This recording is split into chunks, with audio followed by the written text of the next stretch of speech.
तो फिलहाल मुझे डिस्प्ले देखना पड़ेगा इसका। तो आ गया डिस्प्ले, देख पा रहे हैं यहाँ पे। तो यहाँ पे डिस्प्ले भी ये आ चुका है, यानी बोर्ड हमारा जो है वो प्रॉपर तरीके से रिपेयर हो चुका है।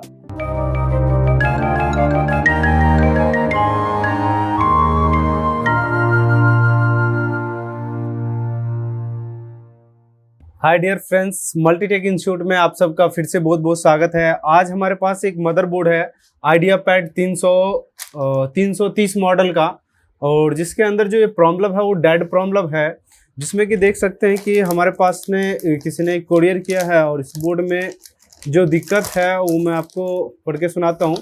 ये देख रहे हैं कि हमारे पास जो कोरियर के साथ आया है, और इसका विद बॉक्स है, और जिसके साथ ये कोरियर आया है। और ये आपका जो कोरियर आया है हमारे पास केरला से आया है, और जो कि केरला का नंबर है इसमें। और जहाँ का मैं यहाँ पे बात करता हूँ, प्रॉब्लम उन्होंने लिखा है no power on with adapter and no recharge. यानी इसमें क्या हो रहा है, अडेप्टर से जो लैपटॉप है वो ऑन नहीं हो रहा है और ये चार्ज नहीं कर रहा है, ठीक है। और working with battery but one shut down it one not reboot. यानी ये क्या हो रहा है, बैटरी से ऑन हो रहा है, तुरंत ही क्या हो जा रहा है, शट डाउन हो जा रहा है, रिफूट हो जा रहा है। तो ये सारे प्रॉब्लम इसके अंदर जो है वो सारी चीजें। तो चलिए हम इस वीडियो में मैं आपको दिखाऊंगा कि इस बोर्ड को किस तरीके से रिपेयर करेंगे। तो वो सारी चीजें मैं आपको दिखाता हूँ कि इसे किस तरीके से आप रिपेयर कर सकते हैं। और ये सारा प्रॉब्लम तो देखिए, जिस तरीके का इसमें प्रॉब्लम लिखा हुआ उससे तो मेरे को पहले ही समझ में आ चुका है कि बोर्ड में क्या दिक्कत हो सकता है। तो बहुत सारी चीज़ें हैं, तो वो सारी चीज़ें मैं इसमें देखूंगा। तो इसका यहाँ पे रख देते हैं, और इसके अंदर जिससे कि इजीली मैं इस चीज़ों को अच्छे से देख पाऊंगा। और इस वीडियो के अंदर मैं आपको दिखाऊंगा बिल्कुल लाइव प्रैक्टिकल, जिसके अंदर ये सारी चीज़ें जो भी फॉल्ट होगा बिल्कुल लाइव देखेंगे और साथ के साथ इसको रिपेयर करेंगे हम लोग। तो जहाँ तक कि इस वीडियो में देखेंगे, सबसे पहले तो इसमें पावर को कनेक्ट कर देंगे। यहाँ पर देखेंगे कि एक वायर तो मैंने यहाँ पे कनेक्ट कर लिया है। तो इसमें एक पॉजिटिव सप्लाई यहाँ पे मैंने एक पुट कर दिया है, और यहाँ से एक सप्लाई जो है यहाँ पे लगा दिया हमने। और यहाँ पर देख रहे हैं कि जो एम्पियर कंज्यूम कर रहा है 0.01 जो कंज्यूम कर रहा है। तो यानी इस बोर्ड में तो एम्पियर तो खैर ठीक दिखा रहा है, बट लेकिन इस बोर्ड में क्या दिक्कत है देखते हैं। सबसे पहले तो आपको इसमें चेक करना होगा कॉमन पॉइंट। क्या चेक करना होगा, कॉमन पॉइंट की 19 वोल्ट की सप्लाई यहाँ पर बन रहा है या नहीं बन रहा है।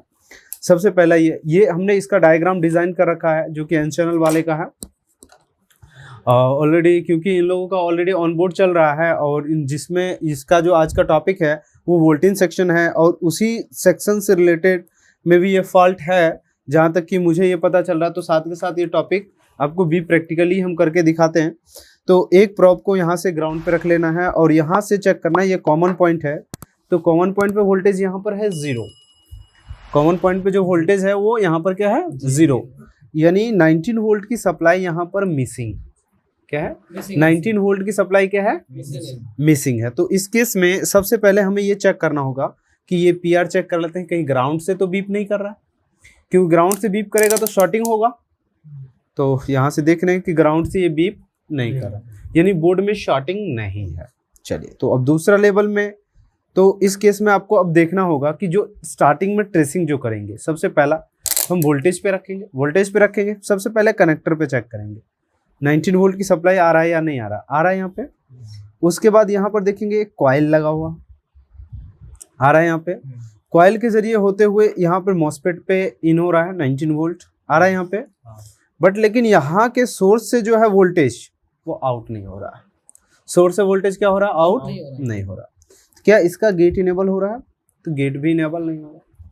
तो यहाँ से जब तक गेट इनेबल नहीं होगा तब तक यहाँ पे वोल्टेज आउट नहीं होगा। तो यहाँ पर 19 वोल्ट की सप्लाई नहीं बन रहा है। तो उस केस में इस बोर्ड को किस तरीके से रिपेयर करेंगे, वो सारे चीजें हम इस वीडियोस के अंदर आज देखेंगे कि इसको किस तरीके से रिपेयर हम कर सकते हैं, राइट। तो यहाँ पर सप्लाई अभी फिलहाल मिसिंग है, जिस वजह से ये बोर्ड क्या है, डेड कंडीशन में है। तो इस बोर्ड को किस तरीके से रिपेयर करेंगे वो सारा चीजें हम लोग देखेंगे, क्लियर। तो इस सप्लाई को फिलहाल मैं अभी लगा रहने देता हूँ, और फिलहाल देखते हैं स्कीमेटिक के थ्रू तो इसमें किस तरीके से ये सारा चीजें होता है। तो सबसे पहले स्कीमेटिक में देखेंगे PQ 11 इसका जो है फर्स्ट मॉस्फेट है PQ311, PQ311। इसको हमने टाइप किया। जहां तक कि ये दिख पा रहे हैं आप लोग, ये है वोल्टेज सेक्शन। ये क्या है? वोल्टेज सेक्शन है, जो कि आप लोगों को ऑलरेडी इसके बारे में पता है। जो कि यहाँ पर देख पा रहे हैं कि एक यहाँ पे वी इन की सप्लाई, यानी जो कि इसके ड्रेन पे हमें सप्लाई देखने को मिल रहा है, बट लेकिन इसका गेट इनेबल नहीं होने की वजह से यहाँ पर सोर्स पे सप्लाई क्या था? 0। तो इसमें 0 जो सप्लाई है, तो इसका गेट कौन इनेबल करता है? तो ये करता है चार्जिंग आईसी इनेबल करता है, जो कि एसी ड्राइव के नाम से होता है। तो अब ये गेट कब इनेबल होता है, ये सारी चीजें हमें पहले पता होना चाहिए, जो कि आपको वोल्टेज सेक्शन के अंदर हम ये चीजें पहले भी क्लियर करा चुके हैं कि इसमें किस तरीके से ये सारा चीजें काम करता है। तो इस चीजों को हम इसके अंदर कवर करेंगे, जो कि आपको मैंने पहले भी इसके अंदर ये सारी चीजें बताया गया है, और पहले भी ये सारी चीजें तो इसके अंदर देखेंगे। तो सबसे पहला जो हमारा काम होगा, अब यहाँ से पहले मैं आपको इस चीज के बारे में एक्सप्लेन कर दूं, फिर मैं आपको इसको बोर्ड के ऊपर मैं ये सारी चीजें आपको बताऊंगा कि कैसे कैसे ये सारी चीजें होगा। तो सबसे पहले यहाँ से थोड़ा सा मैं स्क्रीन को इसको थोड़ा सा छोटा कर दूं, और यहाँ से देखेंगे तो सबसे पहले इस आईसी के ऊपर हमें जो चेक करना होगा वो वीसीसी का सप्लाई चेक करना होगा। क्या चेक करना होगा? वीसीसी का सप्लाई, क्योंकि इसका गेट अगर इनेबल नहीं हो रहा है तो दो कंडीशन होते हैं। सबसे पहला कि इसके वीसीसी का जो सप्लाई जो 28 नंबर पिन पे है, क्या है? 28 नंबर पिन पे, जो कि 19 वोल्ट की सप्लाई यहाँ पर बनना चाहिए, जो कि यहाँ पर 10 ओम का एक रजिस्टर लगा हुआ है। और देन यहाँ पर जो देखेंगे, यहाँ पर एक कॉमन कैथोड डायोड लगा हुआ है, जो कि वी इन के सप्लाई, जो कि आपने देखा था उस मॉस्फेट पे भी वी इन का सप्लाई था। और ये डायोड भी अगर खराब हो जाए और ये रजिस्टर खराब हो जाए तो भी आपका 19 वोल्ट की सप्लाई क्या होगा? मिसिंग होगा। तो सबसे पहले हमें क्या चेक करना होगा? वीसीसी का सप्लाई। देन उसके बाद जो हमें चेक करना होगा एसी डिटेक्ट, ठीक है, जो कि ऑलरेडी आपको भी ये सारी चीजें बताया गया है कि एसी डिटेक्ट यानी आईसी के लिए इनेबल चेक करना होगा, जो कि ये R1 है और ये क्या है आपका R2 है, जो कि कितने नंबर पिन पे है? 6 नंबर पिन पे है। उसके बाद आपको जो चेक करना होगा वो रीजन का वोल्टेज चेक करना होगा, जो कि रीजन का यहाँ पर देख रहे हैं कि सर्किट यहाँ पर रीजन वोल्टेज चेक कर लेंगे, जिससे कि हमें आईसी पता चल जाएगा ये ठीक है या नहीं है। तो यहाँ पर 6 वोल्ट के करीब आपको देखने को मिलेगा, तो जो कि आपको यहाँ पर ये वोल्टेज मिलना चाहिए, जो कि 24 नंबर पिन पे अवेलेबल है। देन उसके बाद आपका बनता है एसी ड्राइव। अगर मान लीजिए आपका वीसीसी ठीक है, एसी डिटेक्ट ठीक है, रीजन ठीक है, या रीजन खराब है या एसी डिटेक्ट नहीं बन रहा है, तो उस केस में आपका आईसी खराब होगा, आईसी को रिप्लेस करना पड़ेगा और 100% आपका बोर्ड रिपेयर हो जाएगा। ठीक है, तो चलिए इस वीडियो में मैं दिखाता हूं आपको किस तरीके से अब इस बोर्ड में हमारा इन सभी चीजों में से क्या चीज ऐसा है जो मिसिंग है, जिस वजह से ऐसा प्रॉब्लम देखने को मिल रहा है। राइट, तो चलिए बोर्ड पे दिखाता हूं मैं आपको किस तरीके से ये सारा चीजें कवर कर सकते हैं। तो ये सारे चीजें देखते हैं बोर्ड के ऊपर। तो यहाँ से मैं दोबारा इसमें पावर लगा दिया हूँ। अब यहाँ से जो हम चेक करते हैं, जैसा कि आपने स्मार्टिक में देखा 28 नंबर पिन क्या है इसका? वीसीसी का है। तो चलते हैं चार्जिंग आईसी के पास। तो चार्जिंग आईसी जो हमारा है वो है हमारा चार्जिंग आईसी किधर है, तो वो चीज़ें हमें पहले देख लेना है कि चार्जिंग आईसी हमारा कहाँ पर है। तो जहाँ पर बैटरी कनेक्टर होगा उसी के नियर बाय होगा। तो बैटरी कनेक्टर तो यहाँ पर है हमारा, तो यानी चार्जिंग आईसी इसके पीछे की ओर हो सकता है। चलो चेक कर लेते हैं हम। तो चार्जिंग आईसी देखिए यहाँ पर दिया है चार्जिंग आईसी, क्योंकि यहाँ पर ये लगा हुआ है। तो सबसे पहले यहाँ पर हमें चेक करना होगा वो वीसीसी के सप्लाई चेक करना होगा। वीसीसी यानी एक 10 ओम का जो रजिस्टर लगा हुआ है, इस रजिस्टर पे सप्लाई तो बन रहा है, इस रजिस्टर पे सप्लाई बन रहा है। तो यहीं से हमें चेक करना होगा कि इसके 28 नंबर पिन पे बन रहा है या नहीं बन रहा है। तो 22 नंबर यहाँ पर है, 22, 23, 24, 25, 26, 27, 28 यानी लास्ट वाला पिन है, बन रहा है यहाँ पे। 6 नंबर पिन पे बनेगा एसी डिटेक्ट। क्या बनेगा? AC detect. तो यहाँ से देखेंगे 1, 2, 3, 4, 5 और ये 6 नंबर पिन। 2.5 ये भी बन रहा है, यहाँ पे 2.5। तो अब यहाँ से जो चेक करना होगा वो रीजन वोल्टेज चेक करना होगा। रीजन वाला वोल्टेज कितने नंबर पिन पे है? 24 नंबर पिन। तो इसके 24 नंबर पिन पे हमें क्या करना होगा? इसको चेक करना होगा। 24 नंबर पिन पे यहाँ से चेक करेंगे कि 24 नंबर पिन पे आ रहा है या नहीं आ रहा है।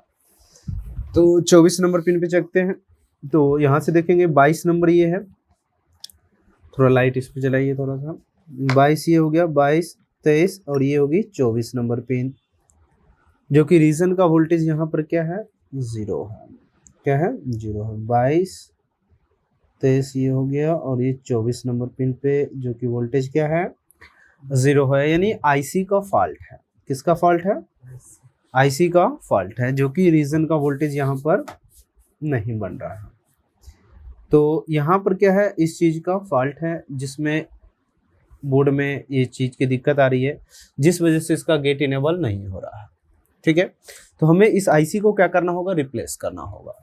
आईसी को क्या करना होगा, रिप्लेस करना होगा। देन उसके बाद हमारा प्रॉब्लम क्या होगा, रिजॉल्व होगा। तो हमारे पास देखिए कि सेम बोर्ड तो नहीं है, बट लेकिन इस बोर्ड में जो चार्जिंग आईसी है वो सेम नंबर का ही होगा। तो इस आईसी को यहाँ से निकालना है और इसमें लगा देना है। तो आईसी को मैं रिप्लेस करता हूँ यहाँ से, तो देखेंगे बिल्कुल किस तरीके से आईसी को रिप्लेस करते हैं। तो ये सारी चीज़ें भी आपको समझ में आ जाएगा कि आईसी को भी किस तरीके से रिप्लेस करते हैं। तो थोड़ा सा इसके ऊपर क्या करना, पेस्ट लगा देना है। ठीक है, और इस वाले बोर्ड में भी लगा देता हूँ मैं पहले से ही पेस्ट। तो पहले से जो आईसी हमारा इसमें फॉल्ट है, तो इसको, इस आईसी को मैं यहाँ से रिमूव करूँगा और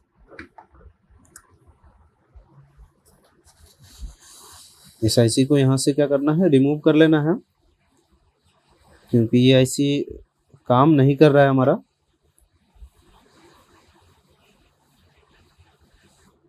ये हमने इसको रिमूव कर दिया है और इस बोर्ड से इस आईसी को निकाल लेते हैं। अब ये तो मुझे ये भी नहीं पता है कि इस बोर्ड का आईसी ठीक है या नहीं है, तो लगाने के बाद पता चलेगा कि ये आईसी ठीक है या नहीं है। और सेट, तो इसको सही से सेट कर लेना है और इसको यहाँ पे लगा देना है।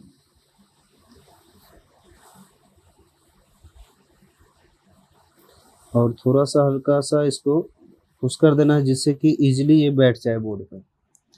तो यहाँ से देख रहे हैं कि ये आईसी प्रॉपर तरीके से लग चुका है। और इस आईसी को फिलहाल रख लेते हैं, अभी फेंकना नहीं है। और देखेंगे तो सही से एक बार पिन चेक कर लेंगे हम, सही से लगा हुआ है या नहीं है। एकदम बिल्कुल गुड लगा हुआ है, कोई दिक्कत वाली बात नहीं है। तो बोर्ड हमारा थोड़ा सा कूल हो जाए तो फिर इजीली हम चेक कर पाएंगे। और इसको यहाँ पे एक पावर से कनेक्ट कर देना है इसको इस तरीके से। और दोबारा से मैं इसको लगाता हूँ यहाँ पे। तो यहाँ पर देखेंगे अभी जो रीडिंग है 0.16 के आसपास आ गया है। और यहाँ पे देखते हैं कि और क्या दिक्कत है इसमें। अब चेक करने के बाद पता चलेगा कि वोल्टेज सेक्शन हमारा ओके हुआ है या नहीं हुआ है। तो यहाँ से चेक करना पड़ेगा। तो यहाँ पे जो सप्लाई है ये देखिए 19 वोल्ट हमारा ओके हो चुका है, यानी जो वोल्टेज सेक्शन है वो हमारा रिपेयर हो चुका है।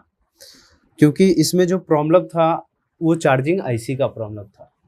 चार्जिंग आईसी हमने चेंज कर दिया, ये प्रॉब्लम क्या हो गया, रिजॉल्व हो गया। जो कि 19 वोल्ट यहाँ पे बन रहा था और यहाँ पे क्या हो रहा था, गेट इनेबल नहीं होता। तो इसके गेट पे जो आता है आपके पास 24 से 25 वोल्ट के अराउंड आता है। और जो कि